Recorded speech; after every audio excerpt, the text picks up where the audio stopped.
संकीर्तन साधन पै सोपे जळतेल पापी जन्मांतरीचे न निगती सायास जावी वनांतरा सुखी येतो घरा नारायण ठायेच बैसोने करा एक चित्त आवडे अनंत आळवावा न निगती सायास जावी वनांतरा सुखी येतो घरा नारायण राम कृष्ण हरी विठ्ठल केशवा मंत्र हा जपावा सर्व काळ न लगती सायास झाले वनांतरा सुखी तू घरा नारायण या विना अनेक असता पैसा धन वाहत सियान विठोबाचे न लगती सायास जावे वनांतरा सुखी तू घरा नारायण तुका म्हणे सोपी आहे सर्वाहुनी शहाणा तू धनी घेत असे किंवा घेतो इथे न लगते सायास जावे वनांतरा सुखी तू घरा नारायण विठाला विठाला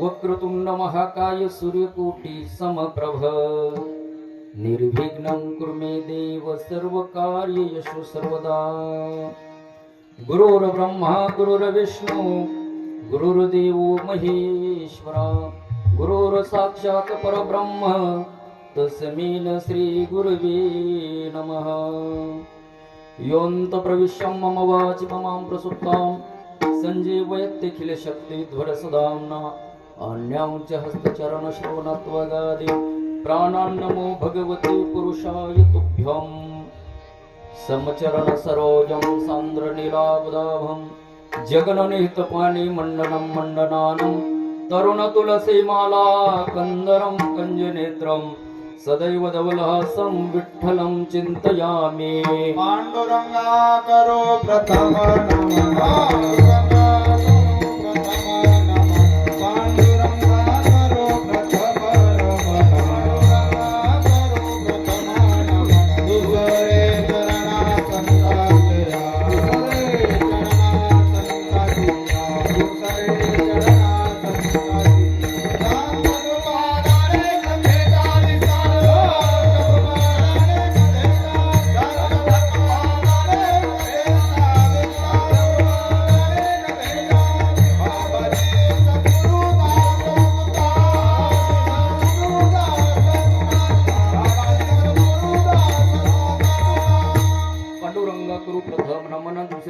संतांच्या त्यांच्या कृपादाने गतीचा विस्तार हो बाबाजे सद्गुरु दास तुका जयांचे केली स्मरण होय सकळ विद्येचे अधिकरण तेची वंदू श्री चरण श्री गुरूंचे ते नमस्कारोने आता नमो ज्ञानेश्वरा निवृत्ती उदार सोपान देवा मुक्ताबाई नमो त्रिभुवन पावनी आद्यत्रय जननी देवाचे नमो सद्गुरु तुकया ज्ञान दीपा नमो सद्गुरु सच्चिदानंद रूपा नमो सद्गुरु भक्त कल्याण मूर्ती नमो सद्गुरु भास्करा पूर्ण कीर्ती मनोजवं मारुत तुल्य वेगं जितेन्द्रियं बुद्धिमतां वरिष्ठं वातात्मजं वानरयुद्ध मुख्यं श्रीरामदूतं शरणं प्रपद्ये शरण शरण जय हनुमंता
म्हणता तुम्हालो रामदूता काय भक्तीच्या त्या वाटा मज दावाव्या सुबटा सच्चिदानंद रूपाय विश्वोत्पत्त्यादि हेतवे तापत्रय विनाशाय श्रीकृष्णाय वयं नमः यं प्रवजन्तमनुपेतमपेत कृत्यं द्वैपायनो विरह कातराजुः पुत्रेत्येतनमया तरोभिनेदु तं सर्वभूतहृदयं मुनिमानतोऽस्मि नाम संकीर्तन साधन पै सोपे जळतेल पापे जन्मांतरीचे न लगते सायास जावे वनांतरा सुखी तू घरा नारायण संप्राप्त सेवेकरता उच्चारलेला अभंग वैराग्याची रागरसिक अनंत कृपा विभूषित देवमान्य संतमान्य जगमान्य श्रीमंत संत देवनिवासी माझे असणारे श्री तुकोबाराया आणि माझ्या तुकोबारायांचा नामाची महती सांगणारा नामाची फलश्रुती सांगणारा आपण रोज हरिपाठामध्ये हा अभंग रोज म्हणतो. वारकऱ्यांच्या जवळजवळ सगळ्यांच्या पाठाचा गोड असा अभंग आहे. अभंग 6 चरणाचा आहे. अभंग किती चरणाचा आहे? 6 चरणाचा आहे. आपल्याकडे 7 ते 9 ची वेळ आहे आणि पेपर सोडवायला पास व्हायला मी 1 नंबर आहे बरं का महाराज. आमचे वडील इथं आलेले आहेत. 1ली ते 12वी पर्यंत कधी नापास झालो नाही, कधी अभ्यास केला नाही. खरं सांगतो, वडील पुढे आहेत माझ्या. कधी त्यांनी सांगावं की मुलाने अभ्यास केला, कधीही अभ्यास 12वी पर्यंत केला नाही. 12वीचा इंग्रजीचा पेपर होता आणि सायंकाळी मी पिंपळनेरमध्ये निळोबारायच्या पुण्यतिथीला होतो. जातानाच रिसीट घेऊन गेलो, पेन घेऊन गेलो. फक्त रात्रभर निळोबारायच्या पुण्यतिथीची कीर्तनं भारुडा ऐकली आणि सकाळी तसाच शिरूर कॉलेजला गेलो, पेपर देऊन आलो. जाताना गेटवरती अनुभव सांगतो फक्त आणि पुढे चलतोय. एक जण म्हटलं अरे कॉफी घेऊन जा. म्हटलं कॉफीची मला काही गरज नाही, मी कॉफी कधी केलेली नाही. म्हटलं नापास होशील. म्हणलं कावळ्याच्या शापानं गुरं मरत नसते. सगळ्यात महत्वाचं, शाळेमध्ये शिकवत असताना जो विद्यार्थी शिक्षकाचं लक्ष केंद्रित करून त्या विद्यार्जन करतो ना, त्याला वेगळा अभ्यास करण्याची गरज नाही. आणि म्हणून आपल्याकडे 6 चरणाचा अभंग आहे. हा अभंग मी पहिल्यांदाच इथं निवडलाय. बरेच अभंग माझे झाले, कोणता झाला कोणता नाही आठवत होतो. मागच्या वर्षी कोणता झाला माहित आहे का? भीमक महाराज आहे का माहिती? मागच्या वर्षी कोणता? हा सारा झालता. मागच्या वर्षी घेतला होता लागून या पाया घेतला होता. त्याच्या आधी सारासार घेतला होता. त्याच्या अगोदर नामगोड पुरे कोड सकळे असे. पण नाम संकीर्तन हा अभंग माझ्या अंदाजाने घेतलेला नव्हता आणि म्हणून हा 6 चरणाचा अभंग घेण्याचं प्रयोजन म्हणजे सप्ताहाचं 12वं वर्ष आहे. म्हणलं पंढरी 16 आहे, 12वं वर्ष आहे, कमीत कमी अभंग लांबडा घ्यावा, 6 चरणाचा घ्यावा. आणि म्हणून तपपूर्ती 16 आहे, 12वं वर्ष आहे आणि म्हणून 6 चरणाचा अभंग तुकोबारायांचा या ठिकाणी निवडलेला आहे. सुंदर असं वातावरण आहे. प्रतिवर्षाप्रमाणे आपल्या असणारा दत्त जयंती झाली का असणाऱ्या प्रतिपदेलाच, बरोबर ना, दरवर्षी या ठिकाणं मोठ्या आनंदानं मोठ्या गुण्यागोविंदानं आपल्या या असणाऱ्या येळपणा गाव आणि संभाजीनगर जुनी असणारी सांगळेवाडी या वाडीवरती हा असणारा भव्य दिव्य असणारा नामयज्ञ यंदाचं 12वं वर्ष आहे. 12वं वर्ष म्हणजे पंढरी 16 आहे.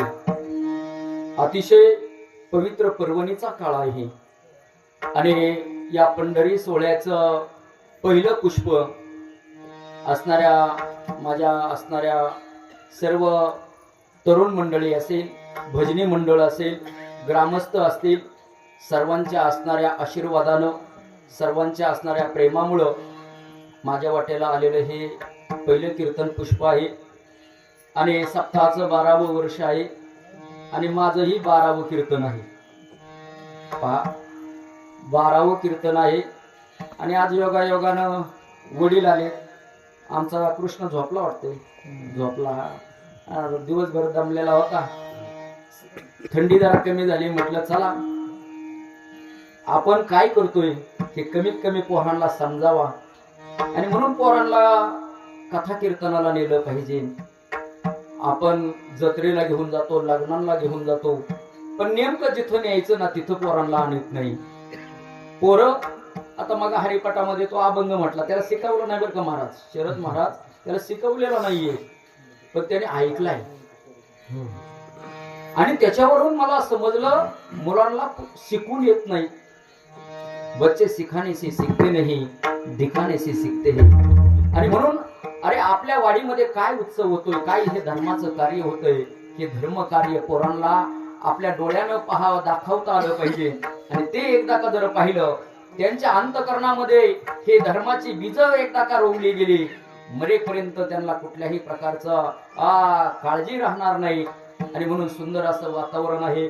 सर्व गुणीजन मंडळी या ठिकाणी, माझ्यापेक्षा ज्येष्ठ श्रेष्ठ मंडळी माझ्या कीर्तनाला आहेत. मी फार लहान आहे बरं का, मी यांच्या पुढं फार लहान आहे. कारण गायनाला जे आहेत ना, मी गायनातच सांगतो, ज्यांची जोग महाराज संस्थेचे 4 वर्ष पूर्ण झाले. हा जोग महाराज शिक्षण संस्थेचे ज्यांनी 4 वर्ष पूर्ण केले असे शरदजी महाराज आहेत. आज ते गायनाला या ठिकाणी येतात. आपल्या वाडीचं भाग्य आहे बरं का. असे आपण रत्न या ठिकाणी गोळा केलेले आहेत. एक एकाहून बळी रे. त्याचबरोबर आमचे दुसरे असणारे गायनाचार्य कृष्णाजी महाराज बारवकर, त्यांच्याकडे आमचा भाचा आहे शिकायला. कृष्णाने आमच्या गवळण म्हटले आणि आदित्यने वाजवलेली आहे, युट्यूबला टाकलेली आहे, आम्ही व्हायरल झालेली आहे, बऱ्याच जणांनी पाहिलेली आहे. त्यांच्याकडं 1 वर्षातच तो चांगल्या पद्धतीने आता मृदंग वाजवतोय, कीर्तनात वाजवतोय. सुंदर अशी त्यांची त्या ठिकाणी संस्था आहे. आणि महाराजांनी मला सांगितलं की आमच्या नातो त्यांच्याकडं पप्पाजाचे बोल घेतोय, अभ्यास करतोय. या ठिकाणं ज्यांचं अधिष्ठान आपल्याला लाभलेलं आहे असे या सप्ताहाचे असणारे प्रेरणा, मार्गदर्शक आणि सर्व म्हटलं तरी काही वावगं ठरणार नाही असे रामेश्वरजी महाराज दराडे शास्त्री, त्याचप्रमाणे अर्जुनजी महाराज या ठिकाणं हे महात्मे मंडळी आपल्या वाडीवरती येत आहेत. आणि कीर्तन जर पाहिली तर ज्यांच्या ज्ञानेश्वरी मुखद्गत आहे, आमच्या 4-2 वव्या पाठ आहेत. भीमक महाराज आमच्या 4-2 वव्या, पण त्याच्यावरती जर पाहिलं कुऱ्हाडी माऊली असतील, दराडे शास्त्री असतील, यांचे ग्रंथ पाठ आहेत. आपल्या वाडीचं भाग्य आहे की एवढे रथी महारथी विद्वत कीर्तनकार आपण या ठिकाणी छोट्याशा असणाऱ्या या वाडीवरती आपण कार्यक्रमासाठी निमंत्रित करता. आणि गोड असा कार्यक्रम आहे. आपल्याच गावचा असणार वैभव आमचे सांगळे महाराज आहेत, गुलाबजी महाराज सांगळे, तुकाराम महाराज, थोरात महाराज या ठिकाणी महाराजांच्या संस्थेतील विद्यार्थी बाबा आहेत. मृदुंगाला योगीजी महाराज आहेत, हार्मोनियमला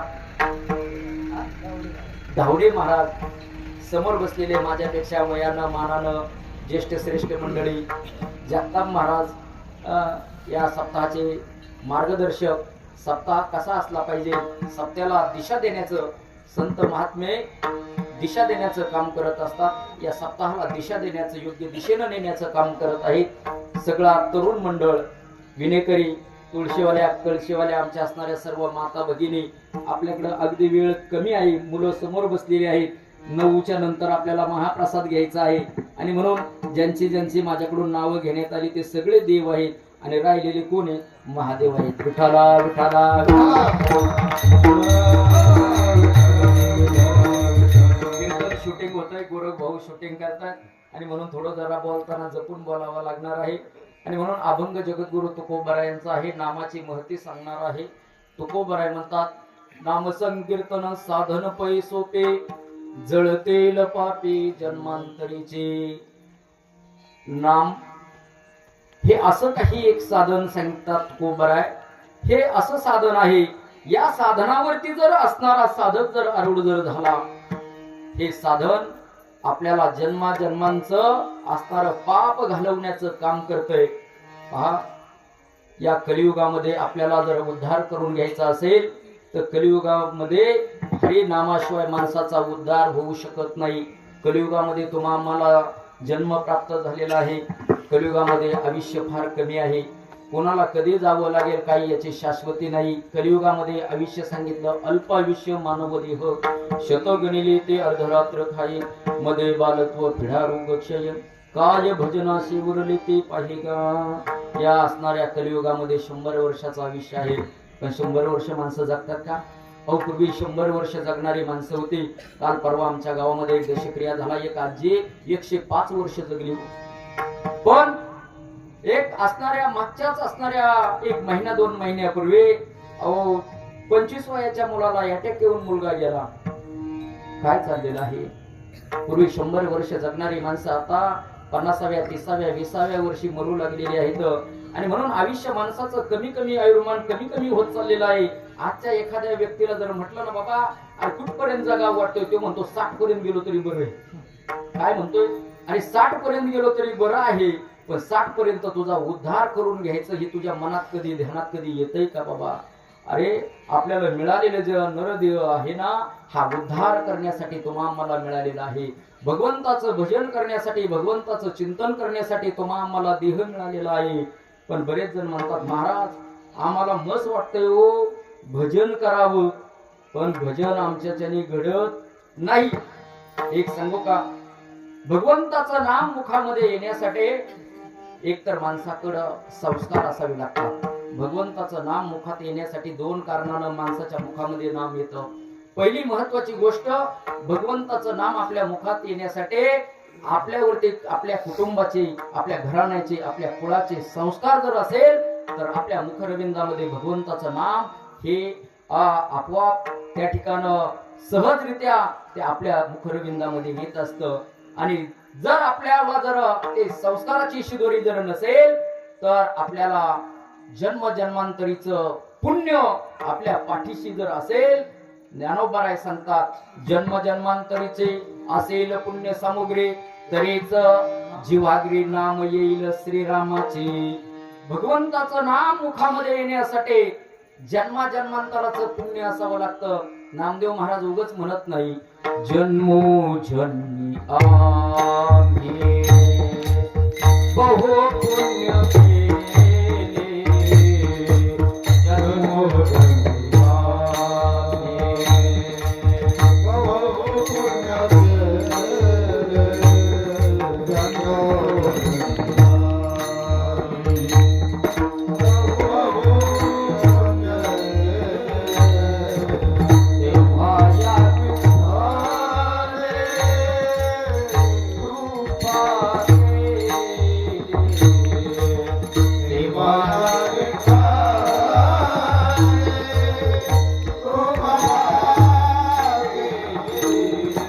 जन्मो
बहु पुण्य केले. तेव्हा या विठ्ठले कृपा केली, त्याच्याशिवाय देव कृपा करत नाही बर का. मुखामध्ये भगवंताचं नाम येण्यासाठी पुण्य लागतं. हरिमुखे म्हणा हरिमुखे म्हणा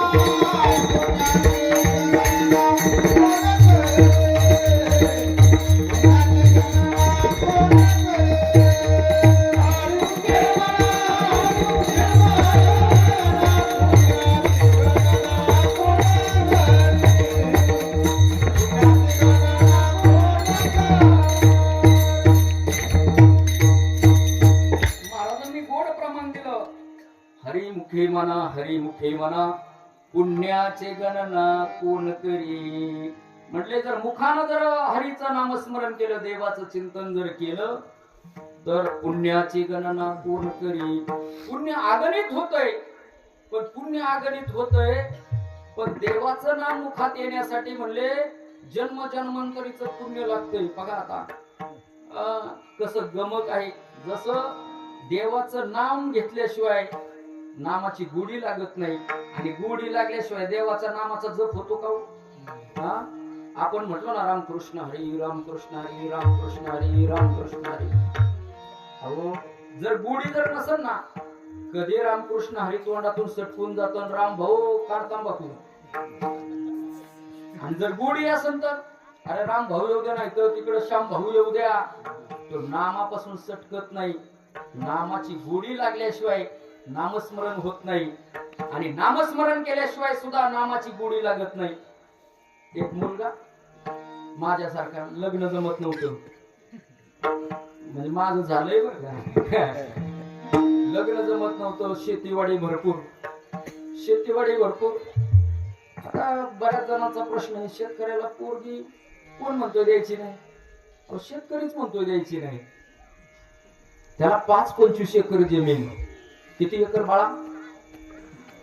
आता मला सांगा, चांगला एखाद्या मुलाने जॉब करायला सुरुवात केली, त्याला 25 एकर हयातीत घेता येईल तो?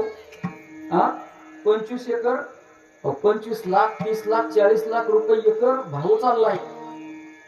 1 एकर घेणं सोपं नाही, आणि आजच्या काळात तर एवढं सोपं नाही. 5-25 एकर जमीन. पण वय वाढत चाललं, मुलाचं लग्न जमेना. शेवटी एक स्थळ आलं, दृष्टांत सांगतो. एक स्थळ आलं, आणि स्थळ आल्याच्या नंतर आता मधले आजच्या काळात एजंट फोटो दाखवायचे. एक जणाला मुलगी म्हटलं हाय म्हणलं मग दाखव. म्हणला 5,000 सोडा ना. म्हणलं काय आला? म्हणला फोटो सोडायला. काय चाललंय? पण लय अवघड परिस्थिती आहे. 25 एकराचा असणारा नवरदेव, पण लग्न जमण्यासाठी मध्यस्थी माणसानं स्थळ दाखवलं. स्थळ दाखवल्याच्या नंतर मुलीच्या घरच्यांनी आट टाकली. काय आट टाकली? की म्हटले मुलीच्या नावावर जर 5 एकर जमीन केली अगोदर, लग्नाच्या अगोदर, तरच मुलगी तुम्हाला आम्ही देऊ, लग्न लावू. पोरीचा बाप, पोरीची आई, पोरीची असणारे ते मुलाचं असणारी आई वडील बहीण सगळ्यांनी बैठक बसवली. म्हणले तिकडून जालना परभणी हिंगोलीची तिकडून आणली समजा, आणि 5 एकर नावावर केली, आणि परत ती राहिलीच नाही.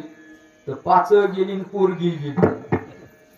ते म्हणायचे लग्न झालं ना, दुसऱ्या दिवशी आम्ही तिच्या नावावर करतो.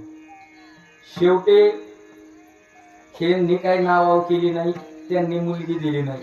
शेवटी त्या मुलाला असा विचार पडला, अरे एवढी बापदादाची इस्टेट त्या म्हाताऱ्याला ठेवायचीच कशासाठी? माझं लग्न चांगलं जमत होतं, दिली असती नावावर करून, झालं असतं लग्न व्हायना म्हणून पोराला याड लागलं. बघा, पोराला याड लागलं, दवाखान्यात नेण्याची परिस्थिती सुरू झाली. हे काही खरी घटना सांगत नाही बरं का, कल्पकता सांगतोय मी. कशासाठी सांगतोय? दृष्टांत तुमच्या पुढे लक्षात येईल की नामस्मरण करण्यासाठी पुण्य लागतंय, आणि पुण्य असल्याशिवाय सुद्धा नामस्मरण करता येत नाही. त्या असणाऱ्या मुलाला वेड लागलं, दवाखान्यात त्या ठिकाणी डॉक्टरकडे नेलं. डॉक्टरने सांगितलं, बाबा कशामुळं काय झालंय? म्हणले याचं लग्न जमलं होतं, पण 5 एकर जमीन नावावर न केल्यामुळं याला जरा थोडासा डोक्यात फरक झालाय. डॉक्टरांनी सांगितलं याला माझ्या गोळ्याने काहीच होणार नाही. म्हणले याचं लग्न करा, आणि लग्न करीत असताना 5 एकर मुलीच्या नावावर करून टाका, तो आपोआप हळूहळू लग्न झालं का बरा होईल. घरच्यांना डॉक्टरने सोनाराने कान टोचल्यावर दुखत नाही. डॉक्टरचा सल्ला घेऊन घरी आली आणि मग मात्र मध्यस्थीला परत बोलवलं. म्हटले जा मुलीच्या घरच्यांना म्हणा 5 एकर नावाव करतोय, लग्न ठरवून टाकू. निरोप दिला. पण मुलीच्या घरच्यांना तोपर्यंत कळालं होतं मुलाच्या डोक्यावर काय झालाय परिणाम.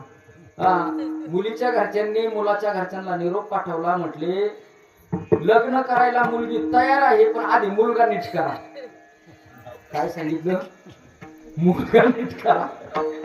आता मुलगा लग्न झाल्याशिवाय नीट होणार नाही. आणि मुलीचे घरचे काय लागतात, मुलगा नीट करा. तसंच आहे. भगवंताचं नाम मुखामध्ये येण्यासाठी अनंत जन्माचं पुण्य लागतंय.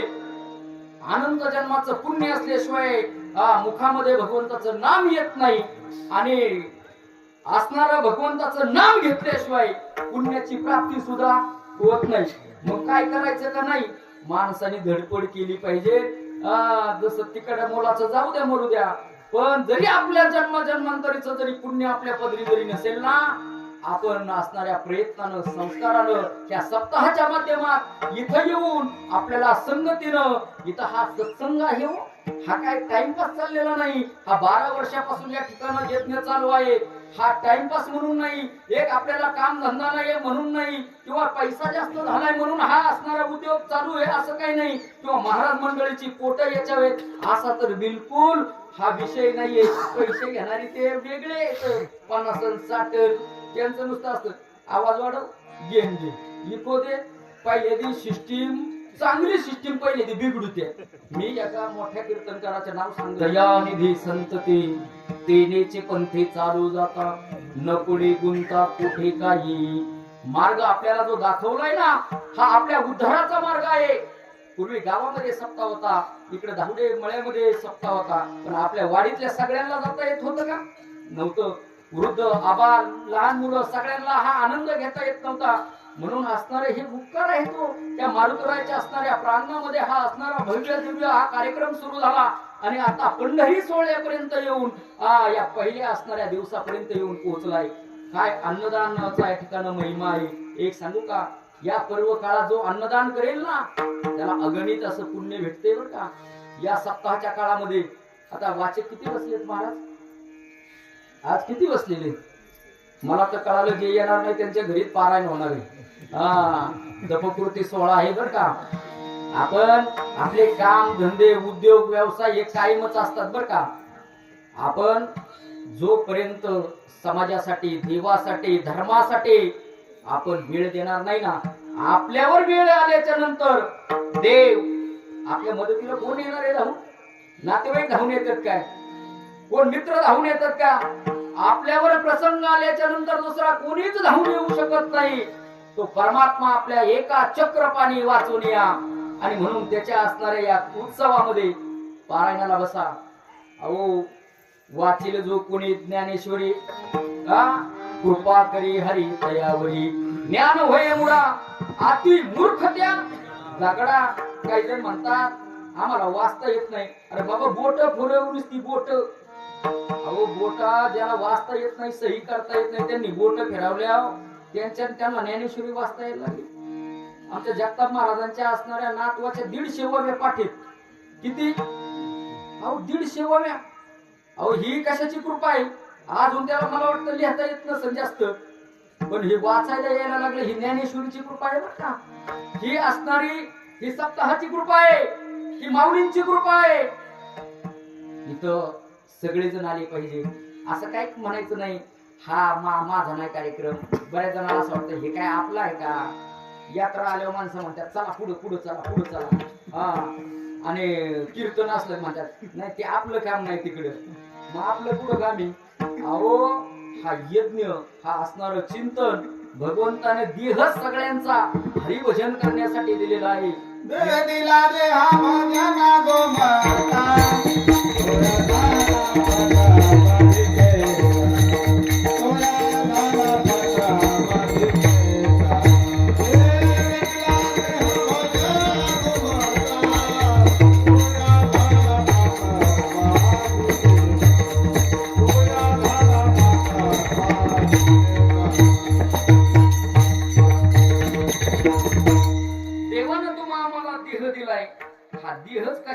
दिलाय माणसाला समजलं पाहिजे.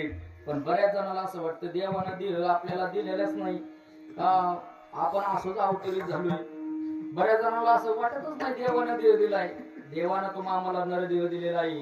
जेणे हा जीव दिला दान तयाचे करीन चिंतन, जग जीवन नारायण गायीन गुण तयाचे. अहो हे साधू संत उगाच म्हणतात का? ज्यानं हा देह दिला, नुसता देह दिला नाही, याला इंद्रिय दिले. दिले इंद्रिय हात पाय कान, दिले इंद्रिय हात पाय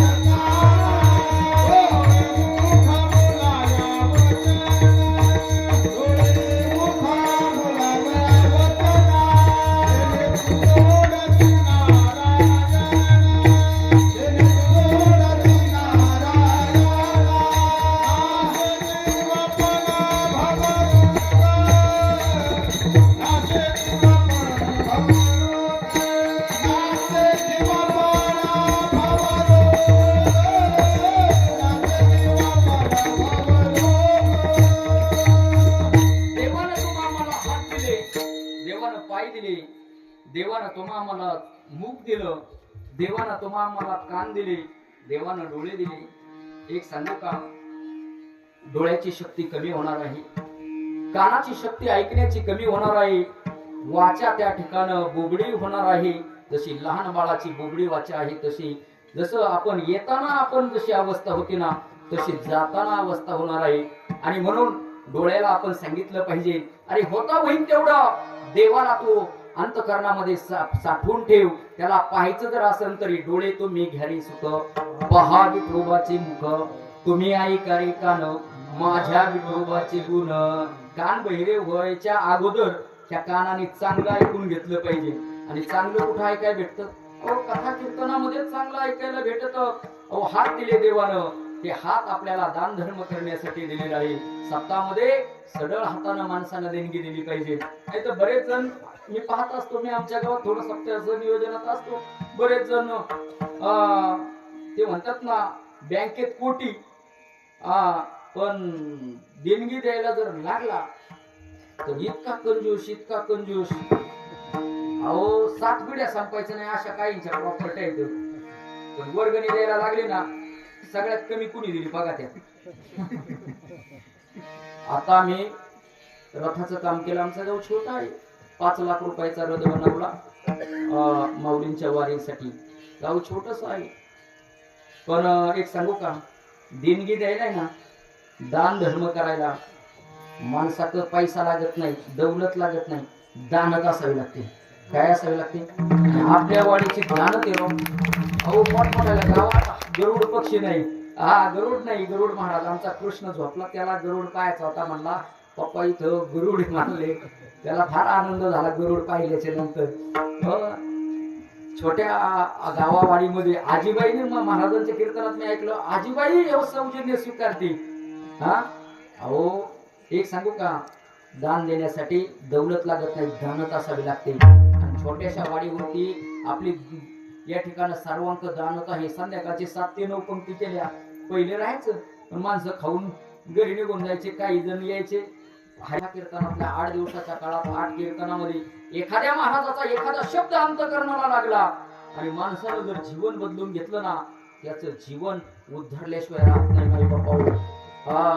हे असणारी रेल्वे गाडी आहे. जसा एखाद्या असणाऱ्या व्यक्तीची यादगाश गेली, समजा बुद्धी हरपलेली आहे, आणि त्याला जर फिरवलं त्याच्या आठवणीतला एखादा क्षण आला तर त्याला मग मात्र पूर्वच सगळं आठवायला सुरुवात होते. तसा एखाद्या महाराजाचा एखादा शब्द अंतकरणाला लागला तर माणूस बदलून जातो.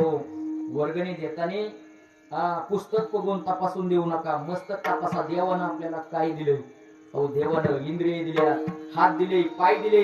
अहो पायी तीर्थयात्रा, मुखे हरिनाम हाची माझ नेम. आपले पाय दिलेत, पण आपल्याला वाटतंय का पाय दिलेत आपण होतो राहणार जायला सुद्धा आता माणसं पायाचा उपयोग करीना. म्हणतो गाडीला किक मारा चला राहणार. पायी आपल्याला जव सकळे ही सिद्ध आहे. हात चालावया पायी तव तू आपले सोहित पायी, तीर्थयात्रे जाई चुकू नको. आणि म्हणून भगवंताने तुम्हाला हा देह भगवंताचं भजन करण्यासाठी दिलेला आहे. आणि म्हणून चिंतन करण्यासाठी माणसाचं पुण्य असलं पाहिजे. आणि पुण्य माणसानं जन्मांतरीचं जर आपल्याकडे पुण्य नसल तर माणसानं प्रयत्नानं संस्कारानं संगतीनं हे पुण्य कमवलं पाहिजे. माणसाचा पतन उद्धार संघाचा महिमा. एक सांगू का, ह्या गादीला स्पर्श करण्याची आमची पात्रता नव्हती, पण एक संगत जी असते ना, संगत माणसाला बदलीत असते. संगत किती बदलते चंदन सगळ्यांना माहित आहे. चंदनाच्या संगतीमध्ये जर म्हटले, चंदनाच्या झाडाच्या संगतीमध्ये जर बोर जर आली ना, चंदन त्या बोरीला सुद्धा चंदनमय बनवतोय. तसं इथं खटनट यावी, शुद्ध होऊन जावी, दौंडी पिटी व्हावी, सुखा मिळा. एक सांगू का, इथं गादीला स्पर्श करण्याची पात्रता नव्हती, पण परम सद्गुरू आत्माराम गिरे बाबा आणि त्यांची वारी सुरू झाली. जगताप मळ्यातले हे पण जगताप महाराज आलेले आहेत. जगताप महाराज फक्त एक सांगू का, वारीत जप व्हायचा, भजन बाकी काहीच म्हणायचं नाही. दिंडीचा नियम होता. काय नियम होता? जय जय राम कृष्ण हरी, जय जय राम कृष्ण हरी, जय जय राम कृष्ण हरी, जय जय राम कृष्ण हरी, जय जय राम कृष्ण हरी, जय जय राम कृष्ण हरी, जय जय राम कृष्ण हरी, जय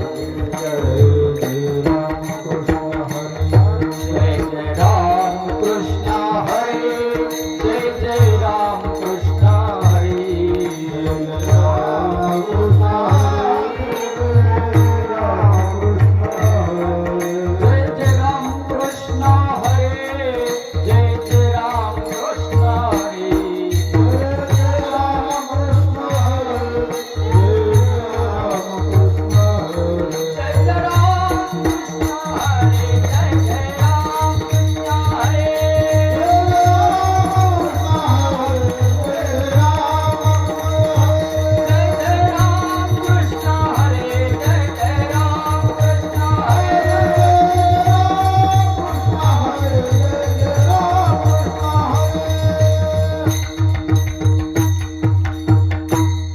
दिंडीचा जप होता रामकृष्ण हरी, म्हणून दिंडीचं नाव आहे. त्याचा परिणाम असा झाला, अहो साध दिंडीत चालणारा, मला सांगा ना काय झालं, कशामुळे झालं? आता काय नामाची सवय होती का? पण यांचा आग्रह होता रामकृष्ण हरी सोडून अभंग सुद्धा म्हणायचा नाही. अभंग ज्याला म्हणायचा बैठकीला म्हणायचा, काकडा म्हणायचा जाग्यावर म्हणायचा बसून. उठलं का एकदा का देवाचं नुसतं नामचिंतन. जनाबाई महाराज सुद्धा सांगतात, नाम विठोबाचे घ्यावे,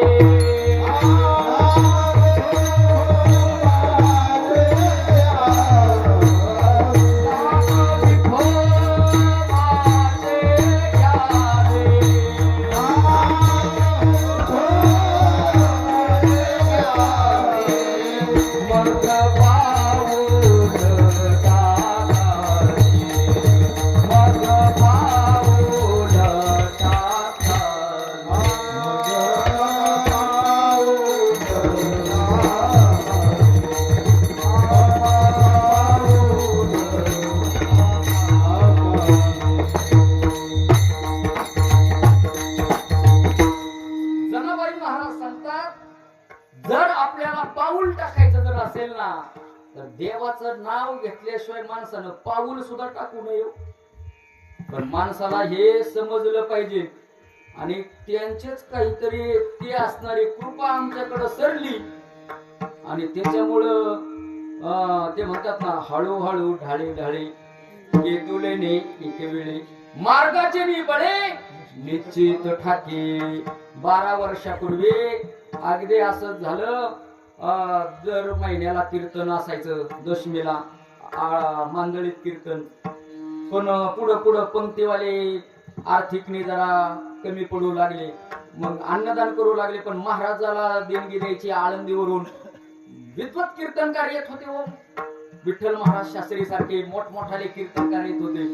पण मग एक वेळेस जरा अन्नदाता थोडासा आर्थिक परिस्थितीने कमकुवत, आणि ती बाबांची लीला असेल. आणि मग म्हटले महाराज नाही. मग म्हटले महाराज आता तुम्ही काय कर्माचे आहेत मग. आणि मग महाराज म्हणले घाला ना फेटा. आणि मग फेटा ती सेवा. आणि तेव्हापासून 12 वर्षापूर्वी फेटा बांधला आणि त्यांचीच कृपा आहे तपपूर्तीपर्यंत आणून बसवलं विठ्ठला.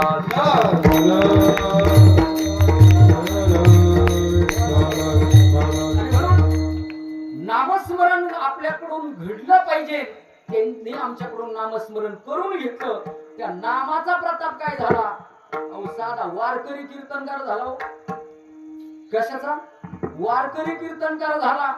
देवाच्या नामात इतकी ताकद आहे. पण देवाच्या नामाच्या ताकदीचा माणसाने अंदाज लावला पाहिजे. ज्ञानोबारायला सुद्धा असा प्रश्न पडला होता देवाचं नाव केवढं आहे. आणि मग मात्र श्री गुरु निवृत्तीनाथांना विचारलं निवृत्ती दादा देवाचं नाव केवढं आहे.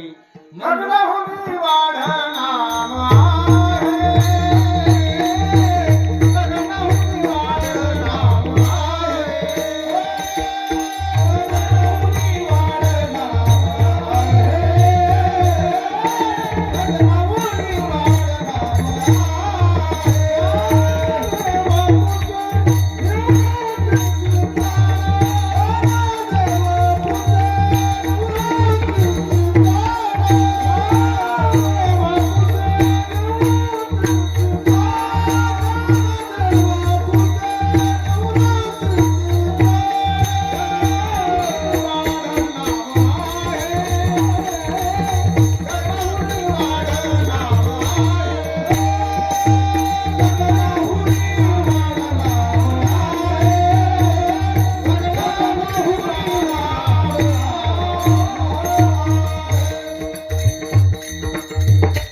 ज्ञानोबारायांनी श्री गुरु निवृत्तीनाथांना विचारलं देवाचं नाव किती मोठं आहे.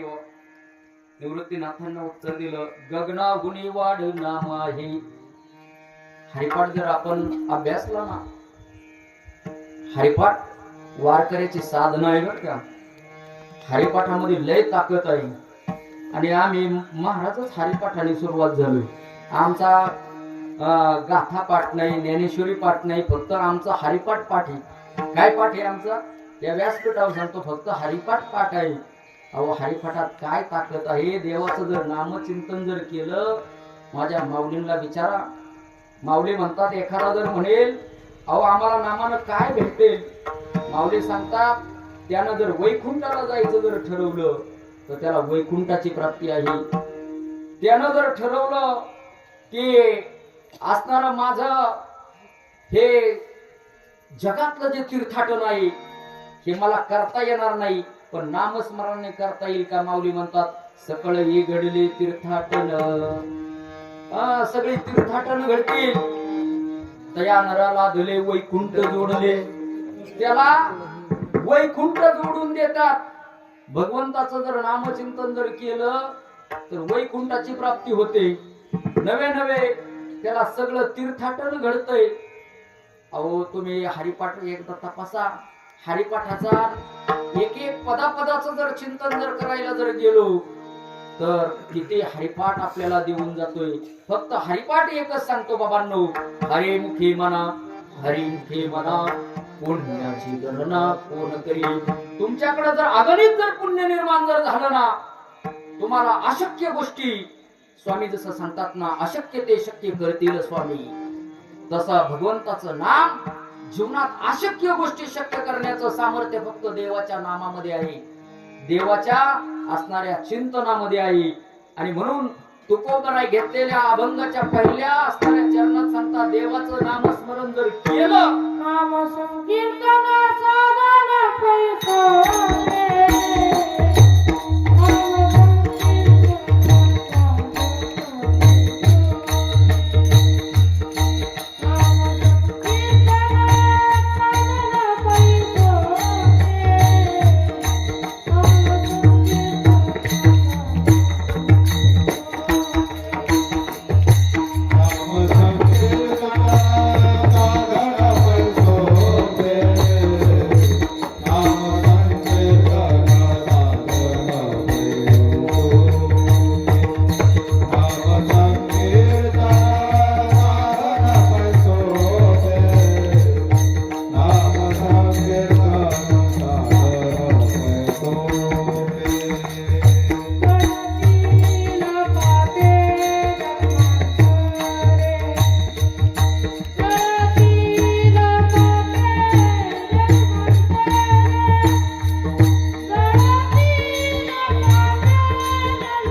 साधन पै सोपे जळतील पापी 2-4 दिवसाची, असं म्हटले का? जन्मांतरीच पाप जर आपण असणाऱ्या मुखानं जर भगवंताचं जर नामचिंतन जर केलं, नामरूपी साधनावरती जर आपण आरूढ झाला, तर जळतील पापी जन्मांतरीची. जन्माजन्मात आपल्याकडून घडलेलं पाप, हा सगळी पाप एकदम नाहीशी होत नाहीत बर का. आपण दैनंदिन आपली दिनचर्या करतोय, काही पाप आपली सहज भगवंताचं चिंतन केलं का आपली सहज पाप ती निघून जातात. पण काही पाप अशी सांगितलेली आहेत, मन संकल्पाची पापी, न जाय तीर्थाची पापी. काही पाप आपण म्हणले काशीला गेलाय, काही जण म्हणतात काय करून करून दमला, पाप केलं ना आता दोहायला गेलाय. बरेच जण म्हणतात वारीला गेला का म्हणतात काय ते पापी, पाप धुवायला तीर्थ पाप क्षालन करतय, पण सगळे पाप तीर्थ धुवत नाही. मन संकल्पाची पाप तीर्थामध्ये धुतली जात नाही. आणि म्हणून आपल्याला ती पाप जर धुवायची असतील, जन्मांतरीचं जर आपल्याकडून काहीतरी पाप घडलेलं जर असेल, कारण आपल्या जीवनामध्ये जे दुःख येतं ना माय बापा हो, हे दुःख येण्याचं कारण जर काय असेल, तर हे दुःख येण्याचं कारण आपल्याकडून कळत न कळत घडलेलं पाप आहे. ज्ञानोबारायांच्या जीवनामध्ये ज्ञानोबारायांना असणाऱ्या आळंदीकरांना त्रास द्यायला सुरुवात केली. संन्यासाचे कार्ट्यांनो, अरे इंद्रायणीला जर आंघोळीला आले, इंद्रायणी बाटवायला आला का? आणि मग मात्र असणाऱ्या ज्ञानोबारायांना काहींनी प्रश्न विचारला, माऊली तुम्हाला हा समाज त्रास देतोय, समाज बोलतोय, तुम्हाला काही वाटत नाही का? माऊली म्हणतात हे जो काय बोलतात ना बोलू द्या, कारण हे ते बोलत नाही. आमच्या वाट्याला जे दुःख आलंय ना, त्या दुःखाला कारण हा समाज नाहीये, याला कारण आम्ही आहोत. बघा एखाद्या व्यक्तीच्या जीवनात दुःख असलं का तो म्हणतो काय देवाने माझ्याच वाट्याला आणलं. पण माऊलींना विचारलं, माऊली हे दुःख कशामुळे येते? माऊली म्हणतात पूर्वजन्मी पाप केले, बहु विस्तारिले, विषय सुख नाशिवंत, सेविका ते मीर कुंडले. आता माऊलींनी काय ह्या जन्मात काही पाप केलं होतं का? अहो, पण जन्मांतराचं काहीतरी पाप असेल, काहीतरी ऋण वैर आणि हत्या ज्या आहेत ना, त्या माणसातून सुटत नाहीये. म्हणून जीवन जगत असताना माणसानं कुणाचं ऋण ठेवून माणसानं मरू नये. पहिली महत्वाची गोष्ट, माणसानं एक तर कर्जच काढू नये. कर्ज काढलं तर किती काढावं? समजा घर बांधायचंय 10 लाखाचं, 2 लाख ठीक आहे कर्ज, पण म्हणले पाया खाजण्यापासून कसं होईन हो शक्य? गाडी घ्यायची किंवा ट्रॅक्टर घ्यायचा व्यवसायासाठी, अहो 80% रक्कम आपली पाहिजे, 20% कर्ज असावं. कारण ऋण जर आपण फेडलं नाही, ऋण वाढत जातं. वैर करू नका, निर्वैर व्हावे साधन तरी हेच एक. देवाची प्राप्ती करायची असेल वैरत्व करून चालत नाही. ज्ञानोबारायांसंग अनेकांना त्या ठिकाणी त्रास देण्याचं काम केलं, पण माझ्या माऊलीनं कुठे एक तरी ओवी लिहिली का या समाजानं मला त्रास दिला? कारण हे विश्वची माझे घर, ऐसेच याची मती स्थिर, किंबहुनी चराचर आपण झाला. समाजानं जरी त्रास दिला तरी माऊलीनं या सगळ्या समाजाला, सगळ्या विश्वाला माझं म्हटलं. आपल्याला माझं म्हणता आलं पाहिजे. आपल्याला शाळेत फक्त शिकवलं जातं भारत माझा देश आहे, सारी भारतीय माझी बांधव आहेत. शाळेत शिकवलं जातं, पण शाळा एकदा संपली का माणसाला आपलं घर भलं, घर माझं आणि मी घराचा. माणसानं घरावर प्रेम करावं, पहिलं स्वतःवर प्रेम करावं, कुटुंबावर प्रेम करावं, गावावर प्रेम करावं, आपल्या तालुक्यावरती, राज्यावरती, देशावरती, आपल्या धर्मावरती, देवावरती प्रेम करायला माणसानं शिकलं पाहिजे ना. माणसानं प्रेम भगवंतावर केलं पाहिजे. आणि म्हणून आपल्याला भगवंतानं हा देह नामचिंतन करण्यासाठी दिलेला आहे. म्हणून आपल्याला जळतेल पापी जन्मांतरीची, आपल्याला जन्म जन्मांतरीचं पाप जर घालवायचं जर असेल तर आपल्याला नामस्मरण करावं लागणार आहे. आणि म्हणून हे नामस्मरण करण्यासाठी तुकोबाराय म्हणतात, हे काही जण म्हणते बाबा हे नामस्मरण करायला काय कुठं जावं लागतं का? महाराजांनी दुसऱ्या चरणात सांगितलं, नलगती सायास जाते वनांतराय, नलगती सायास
जाते सायास जावे वनांतरा, सुखे येतो घरा नारायण. तुकोबाराय सांगतात, कुठं जाण्याची गरज नाही बरं का. कुठं जाण्याची गरज आहे का? देवाची प्राप्ती करून घेण्यासाठी कुठेही जाण्याची गरज नाही. फक्त आपल्याला सवय लागावी, आपल्यावरती संस्कार व्हावे, म्हणून काही गोष्टी आपल्याला प्रॅक्टिकली करणं गरजेचं आहे. पंढरपूरला गेलं पाहिजे, पण पंढरपूरला जाऊन काय करायचंय हो? पंढरपूरचा जात असताना विधी काय सांगितला? होय होय वारकरी पाहे पाहे रे पंढरी. म्हणजे 40 वाऱ्या केल्या तर गाळा मोकळाचे कायला हिंडतो मग नुसताच. दिंडीला कार नुसता किती माणसं येतं? 70 माणसं येतं. अरे जर 40 वाऱ्या करून जर तुला माळ घालता आली नाही, मला सांगा ना. मी वारकरी, वारकरी होण्यासाठी वैष्णव होऊन जायला सांगितलंय. गात जागा प्रेम मागा विठ्ठला. वारी एकच करा. पण पंढरपूरला जात असताना अरे आपण वैष्णव होऊन गेलं पाहिजे.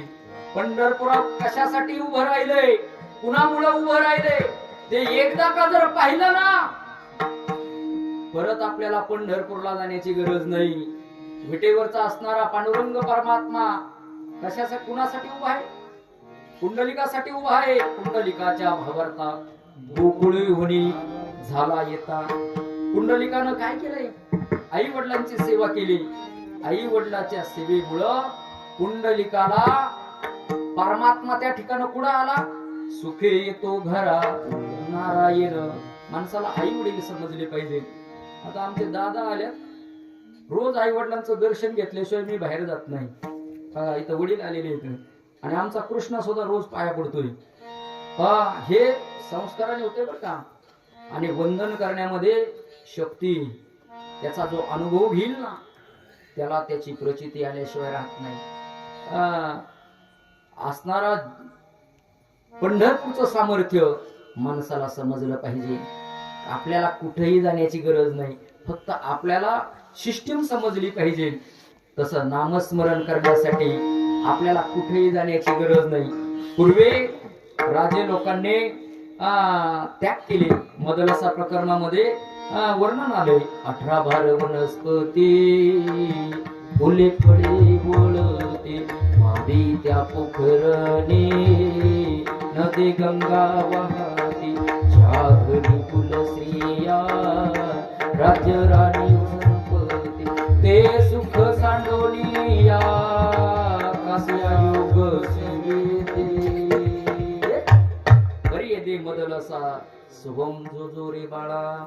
पूर्वी असणाऱ्या जड भरत राजाचं सांगितलं की काय कधी होतो, पण तो वनाला निघून गेला. पण मला सांगा, काही सिस्टीम समजण्यासाठी आता नर्मदा परिक्रमा करायला जातात. आजच मला एक जणाचा फोन आलता, महाराज माझ्या घरी तुम्ही या, मला संध्याकाळी परिक्रमेला निघायचंय आणि बुकिंग करायला आलोय आणि तुमचं दर्शन घेऊन म्हणला मला निघायचंय, तुम्ही या. म्हणलं मला आज यायला जमणार नाही, माझं 7 ते 9 कीर्तन आहे बाबा. नाही म्हटला. म्हणलं मी इतका मोठा नाही. म्हणलं तू नर्मदा परिक्रमा करायला चाललाय, पण परिक्रमा करायला चाललाय ना, आपण फक्त हे काम करा, देवाचं चिंतन केल्याशिवाय पाऊल टाकू नका.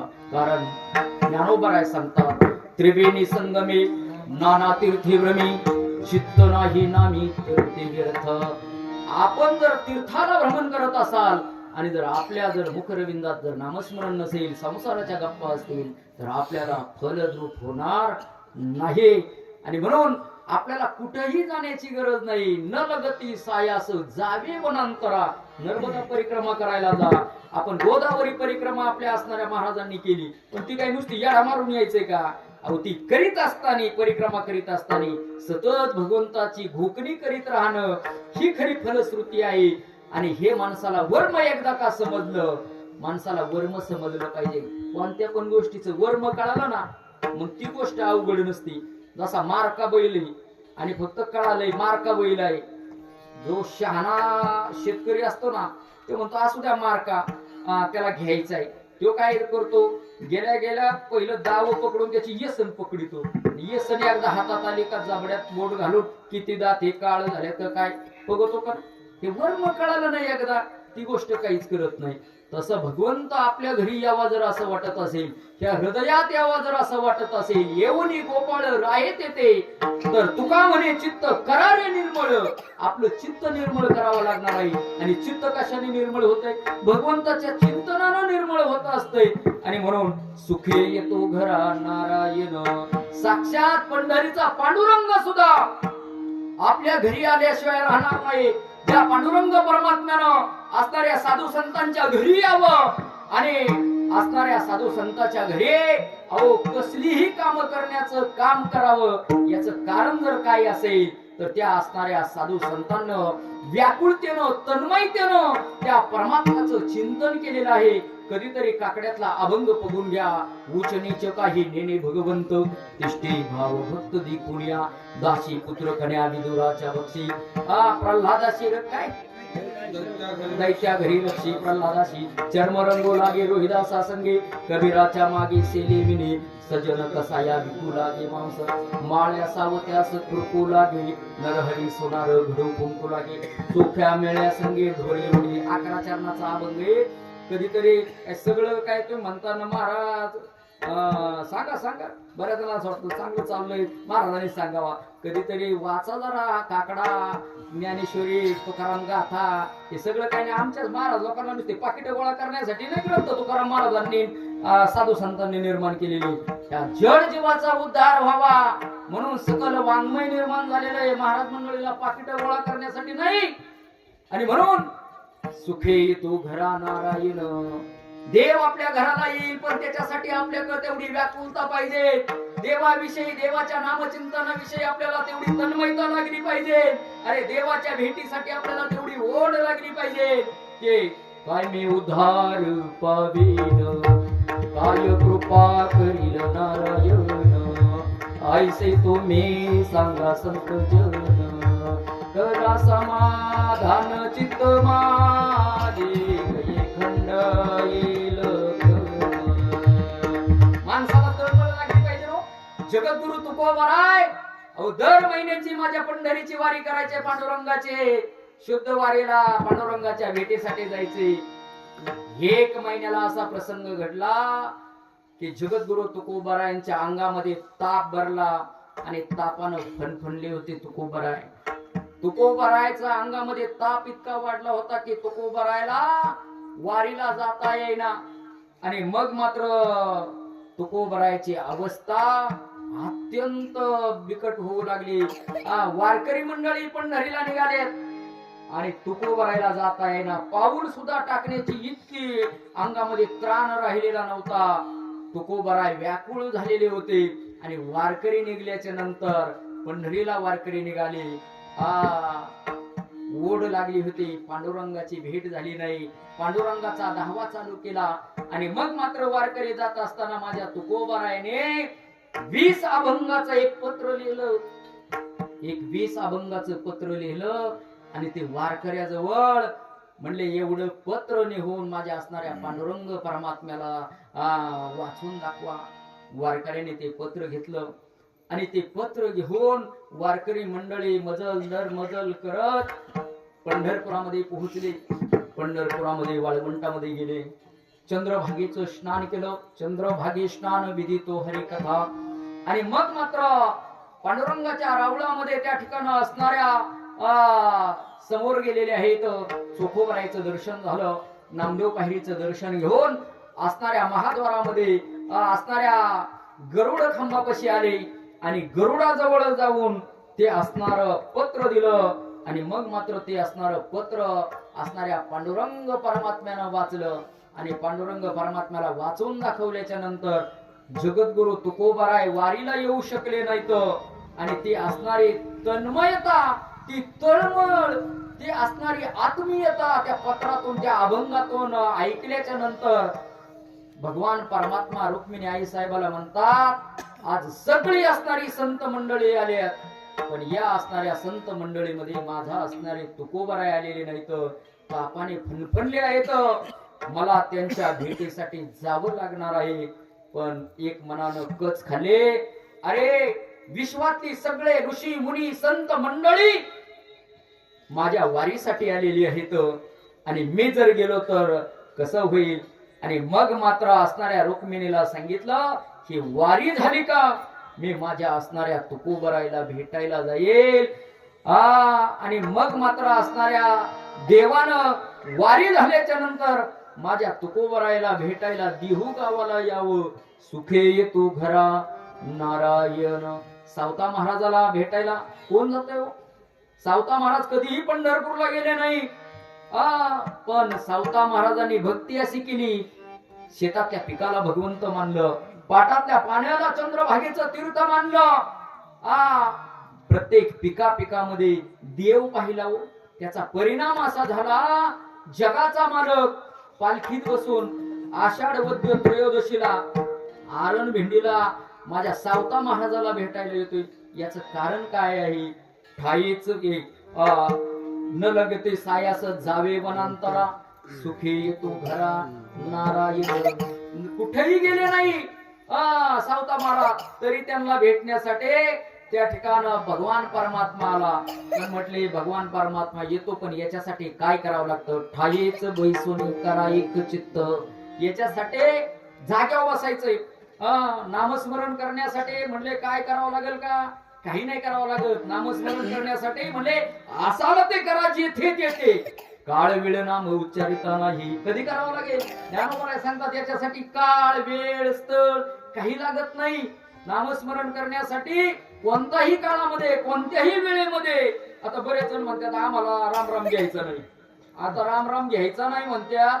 पण त्याच काळात जर जावं लागलं आणि जर तुम्ही जर मौन धरून राहिले नामस्मरण जर केलं नाही तर गीता सांगते अंतकालीची मामेव स्मरण मुक्त कलिवरम. किंवा अंतकाळी जशी माणसाचं गती राहते जे मुखात येतं जे वाचता राहते तशी माणसाला गती भेटते. जर नुसतं दुःखाचं चिंतन करीत राहिलं तर पुढचा जन्म दुःखाचाच येईल ना. भगवंताचं नामस्मरण करण्यासाठी काळ वेळ काहीच नाहीये. पण पूर्वीचा कसा राम राम जरा ठोकून राम राम होता, राम राम. आणि मग दुःखाच्या प्रसंगाला लय म्हणले ठोकून राम राम नको, म्हणून बाबा हळू झाली जा राम राम. पण नामस्मरण केल्याशिवाय माणसाने राहू नाही. ठाईचं वैसोनी करा एक चित्त. माणसाचं एक चित्त झालं पाहिजे बरं का. चित्ताला फार महत्व, एक चित्ताला. आणि एक चित्तानं जर नामस्मरण जर केलं, ठाईचं वैसोनी करा एक चित्त, आवडी अनंत आळवावा. त्याला आळवत असताना, त्या परमात्म्याला आळवीत असताना आवडीनं नामस्मरण केलं पाहिजे. उगं महाराज सांगतोय वाजवा टाळ्या म्हणून वाजवायच्या नाही. तुम्हाला असं वाटलं पाहिजे विठ्ठल विठ्ठल भजन जर झालं ना, महाराजांनी कोणत्या सांगण्याची वेळ आली नाही पाहिजे. जसं पहिला दिवस म्हणजे नामस्मरणाचा पायापूजनाचा दिवस असतो बरं का. जशी इमारत मी एकदा मागे सांगितलं होतं, इमारत आपल्याला जर उंचीवर जर न्यायची असेल तर पाया भक्कम करावा लागतो. तसा आपल्या जीवनाचा उद्धार करायचा जर असेल ना, त्या उद्धाराचा पाया जर पहिला काय असेल तर भजनामध्ये टाळी वाजवली पाहिजे. आणि कीर्तनामध्ये जर आपण टाळी वाजवली, मला सांगा आपण सप्ताहात 8 दिवस कथा कीर्तन झाली आणि भजनात तुम्ही कुणीच टाळ्या वाजवल्या नाही.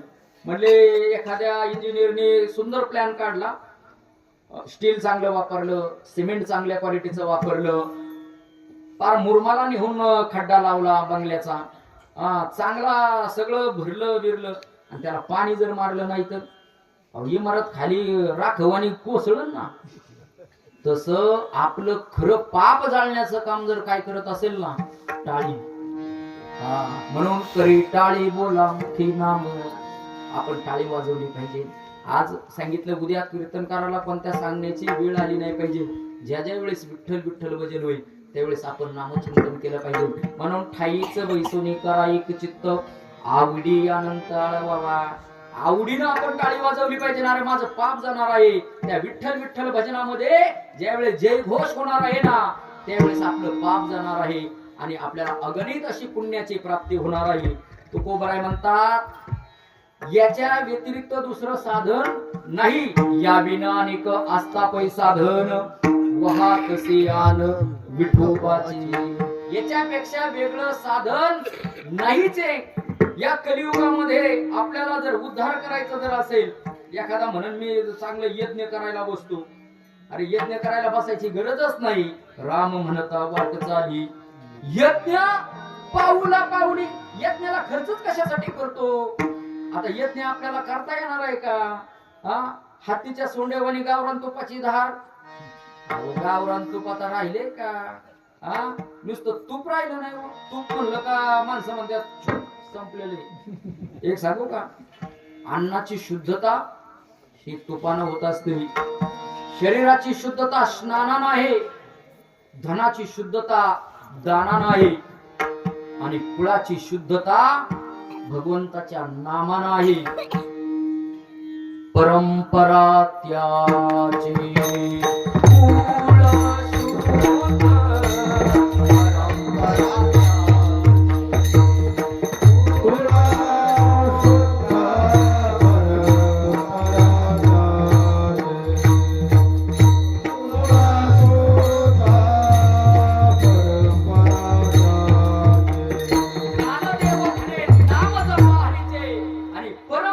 त्याची शुद्ध नाम जप करा.